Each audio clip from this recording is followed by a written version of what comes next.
Sir, ఆ ఇల్లు ఎవరిది? తెలియదు. ఆ ఇంట్లో ఎవరు ఉండట్లేదా? అది నాకు తెలియదు. తర్వాత నేనిక్కడ ఉండడానికి వచ్చింది పోయిన వారానికి ముందు వారం, అంటే నిండు పౌర్ణమికి ముందు రోజు.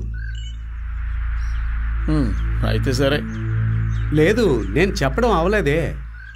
ఇంతవరకు ఆ ఇంటి కోసం వచ్చిన వాళ్ళు లేరు, వెళ్ళిన వాళ్ళు లేరు. అలాగే అండి.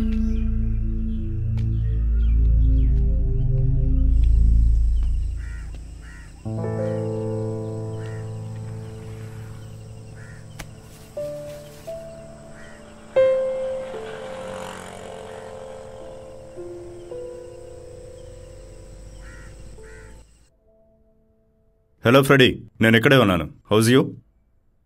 I'm fine uncle.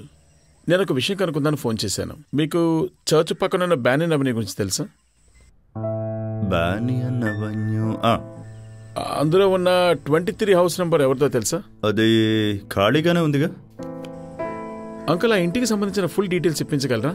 ఓనర్ ఎవరో కూడా కావాలి అంకుల్. నీకెందుకు ఆ డీటెయిల్స్? అది కాకుండా నాకు దాని గురించి అంతగా తెలీదు. ఎంక్వైరీ చేసి చెప్తాను.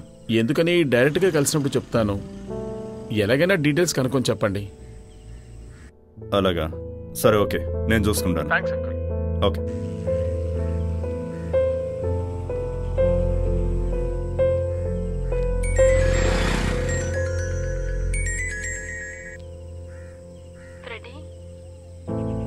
నేను అన్నదానికి ఏమైనా ఫీల్ అయ్యావా? దాని గురించి విచారించడం వల్ల ఎటువంటి ప్రయోజనం లేదని చెప్పాను. నువ్వు అనవసరంగా దిగులు పడకు. ఈ రోజు రాత్రి నేను సాల్వ్ చేయాలనుకున్న ఈ పజిల్ని సాల్వ్ చేస్తాను.